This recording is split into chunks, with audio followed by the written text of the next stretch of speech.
Isang bulan na mo rin chumena matagni ko ni rangon ni bibo na tagi ke misa po. Niya na isang bulan na sir ko ni sana. Chumena kino na mo rin chumay. Tu na sile.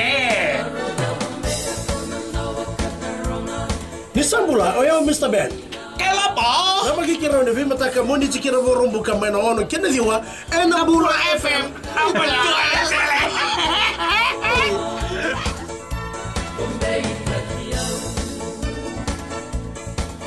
Party and staff welcome new ministers on their first day at work.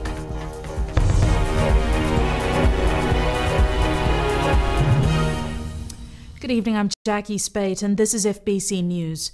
The Methodist Church of Fiji has clarified the contents of a letter circulated to its divisional superintendents and ministers by the Secretary for Christian Citizenship and Social Issues. At a press conference this afternoon, the Church's General Secretary, Reverend Tevita Mbanivanua, said the issues raised in the letter are based on the resolutions passed by the Church's 2014 conference. One of the motions moved in the conference was opposition to a secular state, which is enshrined in the 2013 Constitution. Watisoni Rakandroka has more. It is this letter that has the Prime Minister questioning the Methodist Church actions. The letter was circulated prior to the elections to divisional superintendents and ministers. What I wanted to say, well, when I saw that, in that letter they talked about heathens. The heathens that they talked about is still very much alive. They are the heathens. These people supposedly representing the Methodist Church. They are the heathens.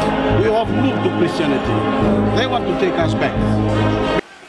While clarifying the issue, Methodist Church General Secretary Reverend Tevita Mbanivanua said they were unaware of the letter until it was highlighted by the media.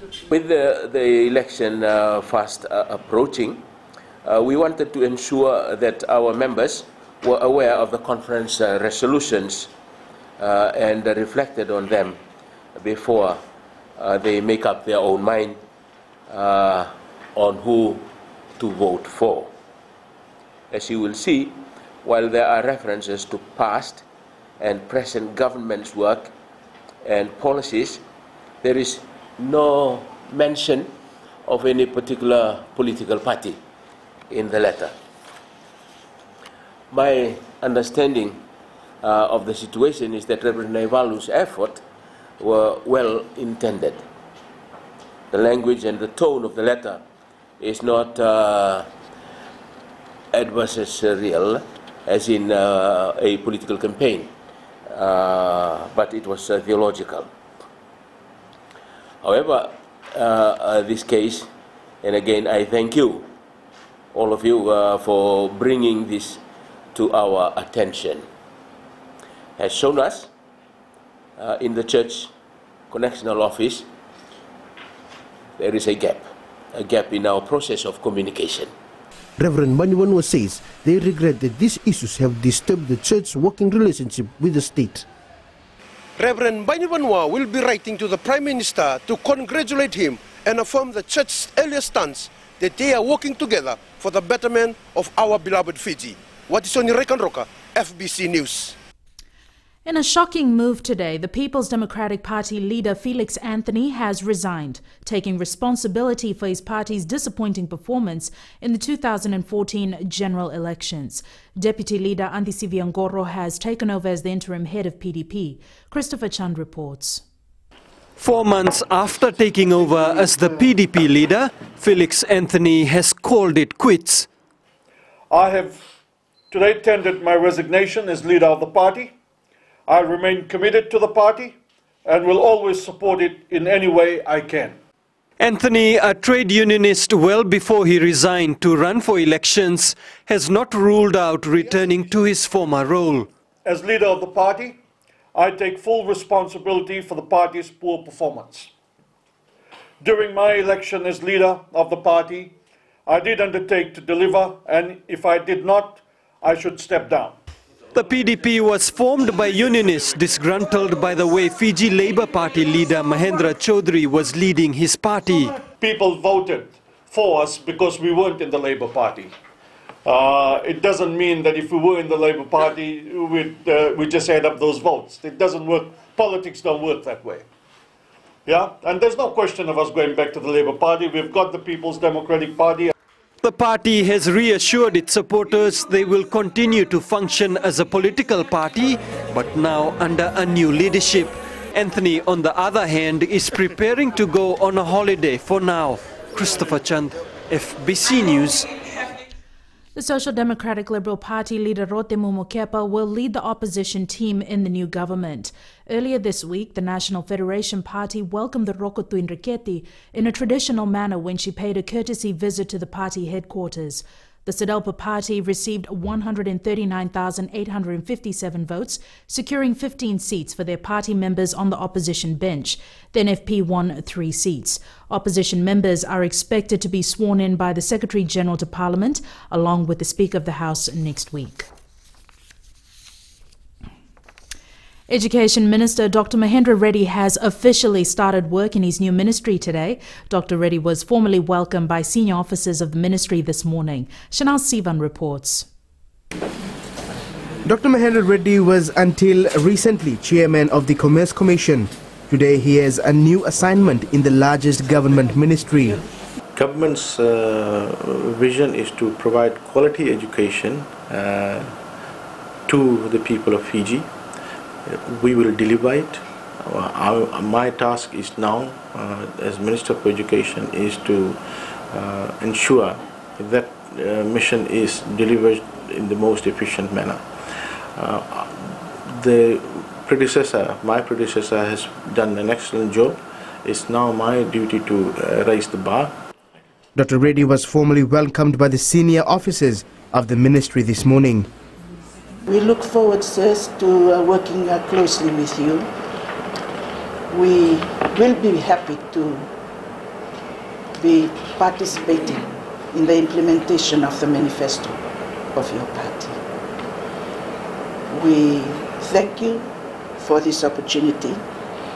This is Dr. Reddy's official vehicle, and this is where his office will be for the next 4 years. There are issues raised by stakeholders with respect to quality of our graduates, quality of students coming out of primary and high school. These are some of the major projects that I need to work on in the next few years. The Assistant Minister for Education and National Heritage, Vijay Nath, also took up office today. Dr. Reddy will begin his official visit to all the divisions next week. Shanal Shivan, FBC News. Foreign Affairs Minister Ratu Inoke Kumbombola is preparing for his first official duty as a newly elected member of the Fijian government. He will travel to New York with Prime Minister Vurenge Bainimarama tonight for the UN General Assembly meeting. This morning, Ratu Inoke was hosted to a welcoming ceremony by his staff. Rashika Kumar reports. It's a joyous occasion for the staff at the Foreign Affairs Ministry. The man who was at the helm of the ministry for the past 8 years has returned to take up his office in a newly elected government. Kumbombola believes that going into parliament will be a different ballgame.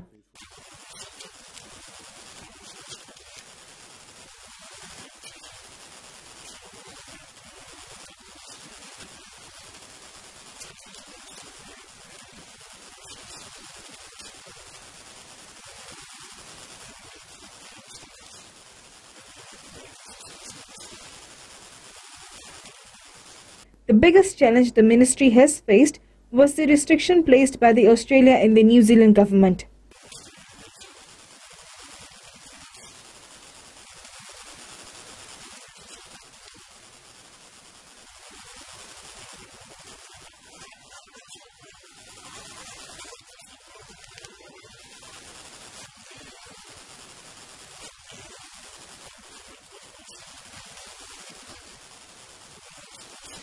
Ratu Inoke served as leader of the opposition in 1999 and 2000.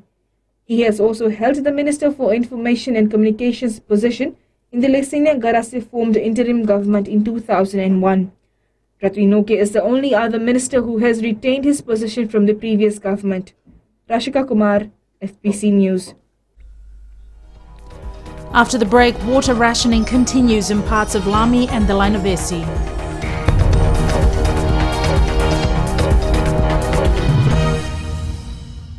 I know you want it, but you you train से मिर्ची FM पर रफ्तार में मैं यहाँ आपके हम सफर साथी कृष्णील शामिल हो चुका हूँ और पीजी में विदेश में आप जहाँ कहीं पर भी हमें सुन रहे हैं, कृष्णील का प्यार आप तमाम दोस्तों तक पहुँचे। हेलो गाइस, मैं हूँ डीजे कृष्णील। आप हमें सुन सकते हैं मिर्ची एफएम रफ्तार में मंडे टू फ्राइडे शाम 3 से लेकर रात 7 तक हम आपको रॉक कराएंगे। मिर्ची एफएम, इट्स हॉट। अब दिल करता है हौले हौले से मैं तो खुद को गले लगाऊं।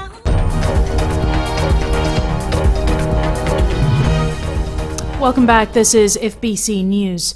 Finance Minister Ayaz Said Qayyum will also take on the portfolio of the Information Minister. This has been confirmed to FBC News by the Permanent Secretary for Information, Sharon Smith-Johns. She adds the Information Ministry will not be downgraded to a department. The Assistant Minister for Agriculture, Natural Disaster and Maritime, Choweli Thawaki, says they will start work in the ministry on a high note. Thawaki says their main priority is to look at the drought-stricken areas. I think we will continue with what we have been doing, but continue in a bigger way so that we will touch on the people a lot in terms of rural development. And for now, for disaster management, now that we have the drought in the west, that will take a lot of our time at the moment because the people in the west need water. Thawaki was the Commissioner Western until he resigned to contest the general election. Savu hotelier Lorna Eden is one of the 5 assistant ministers that was sworn into cabinet yesterday afternoon. She is the Assistant Minister for Finance, Public Enterprise, Public Service Commission, Trade and Tourism.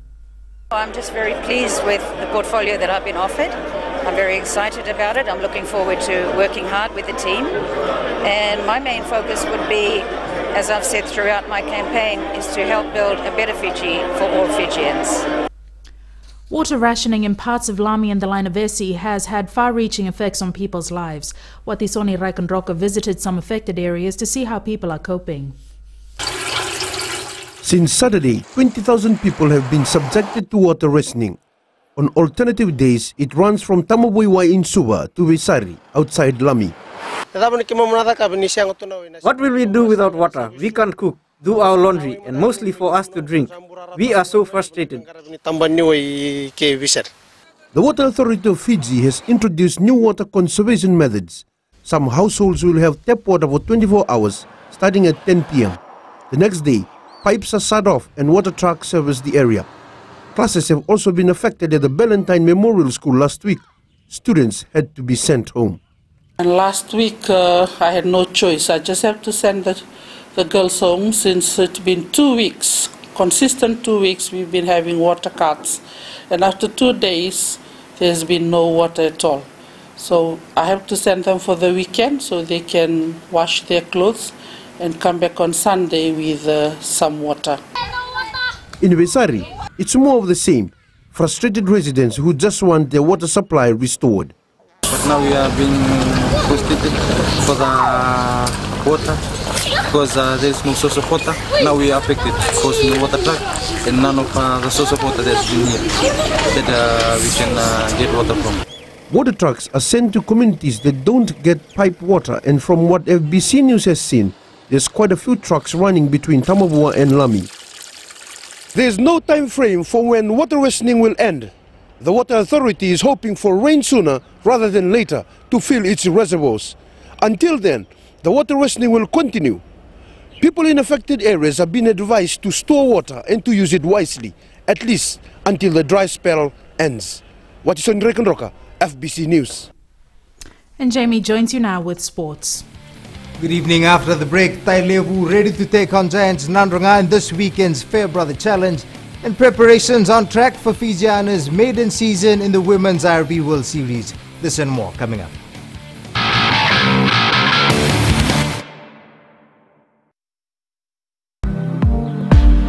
I'm ready for the start of something new. I'm ready for your love. I'm ready for your love. I'm ready for your love. Fiji, I'm Josie, your host on the Afternoon Snap, every weekday from 12 till 3 p.m. right here on Today FM, Today's Hit Music. I'm ready for my hands to touch the sky.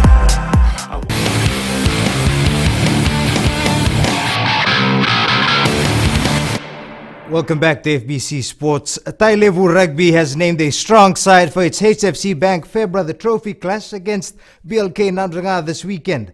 Leading the charge are former national reps Ilyasa Keresoni, David Mbatiratu and Chochinda Kuvula. Tai Levu coach Inoke Male says the side will not back down from its formidable opponents on Saturday. Any team want to stop Nandranga, it will be a discipline, and the team that will play the full 80 minutes. So I think if we Tai Levu need to beat Nandranga, we have to play the full 80 minutes and we have to play a disciplined rugby. Meanwhile, Nandranga has also named a strong lineup for Saturday's clash. The Stallions lead into the match without trio Absalome Wangatambu, Abisai Ndomlele and Savanatha Rawadha, who have been drafted into the National 7 squad. The BLK Nandranga side will host Tai Levu at 3 p.m. on Saturday at Singatoka's Lawanga Park. The Telecom Fijiana Sevens team will be using next weekend's Oceania Sevens to test combinations and prepare for the Dubai leg of the IRB Women's 7 Series. After achieving course status in the series for the first time, the team is out to impress in its maiden season in the big league. Rohit Deo has more. The Telecom Fijiana team is looking forward to playing the region's best teams in the Oceania Sevens next weekend. The tournament will give the players a taste of the competition they can expect in Dubai in November. Take each game as it comes. It's made of about 7 games, and there's a lot of games to be played. And if we can, really get down on each game as it comes and try and perform. And again, looking at combinations that we have, we're making a few changes, and hopefully, we'll see how it goes out there. And just, in all preparation. Come Dubai. Tanivula adds that having top teams, Australia and New Zealand will bring a hard edge to the competition. They've set the benchmark for the last couple of years in the IRB series, so it's good to have them there, have a go at them earlier on, and probably come back and relook at it and hopefully come Dubai. We've got something sorted and try and compete at, at the highest level. The Oceania 7 starts next Friday with Fiji taking on Papua New Guinea in its opening game. Rohit Deo, FBC Sports. Basketball Fiji is gearing up towards one of its biggest tournaments on home soil. With the best regional teams to compete in the Oceania Under-19 Championships in December, officials are working around the clock to ensure that the one-week tournament runs smoothly. Josephine Navula with the details. Preparations are shaping up for the Oceania Under-19 Championship in Suva. With 16 teams to compete in the men's and women's grades, a large contingent of staffs will be recruited to serve as officials. Basketball Fiji, and also for our associations, and also for those who will be involved in organizing the event. We're basically looking at having roughly 300 volunteers, local volunteers from our various associations, helping us out with the event. Wambao adds the national men's and women's teams' preparations are well underway with the stakes at an all-time high. The competition is a world qualifier for the Oceania region.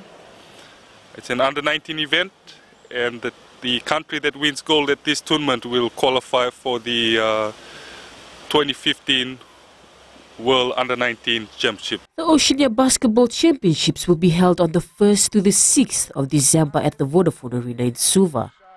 The home crowd advantage should prove an asset to the national team in its quest for a historic World Championship spot.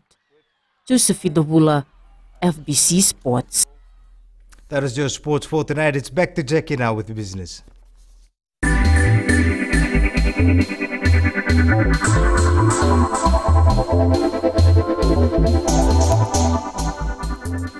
Businesses in the north expect a boom in investment after the elections. Lambasa Chamber of Commerce President Satish says the Look North policy needs more attention. Vosita Kotewasawasa reports. The people of Benua Levu are now hoping the positive environment created by the election extends to the north and revives investment. We might have more investors in Lambasa because people will have faith in the government. It's an elected government, and I think people made a right choice of voting to elect the hardworking passionate. Satish Kumar says things have been improving over the years, but there can be much more done if the government addresses the high cost of transporting goods in and out of Vanua Levu.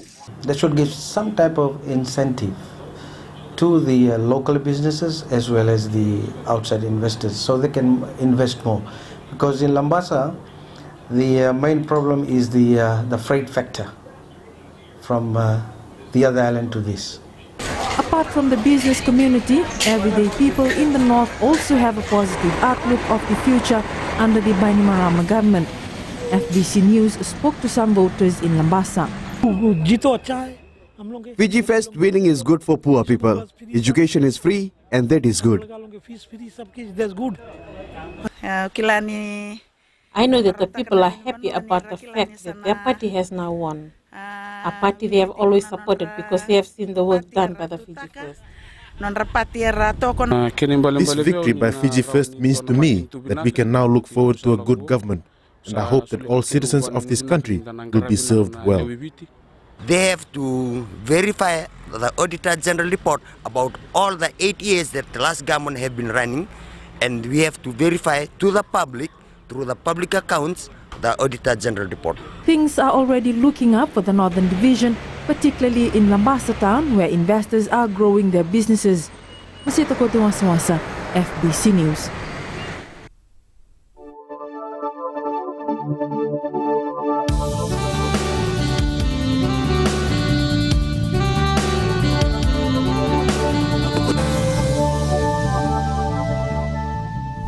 And it's weather time now with the lovely Trish. Why, thank you very much, Jackie. Now with today's conditions, let's take a look at the map. Suva had cloudy periods with brief showers all throughout the day. As for the west, the west, Nandi, Lotokamba, the same for the friendly north, Lambasa, with fair conditions all throughout the day.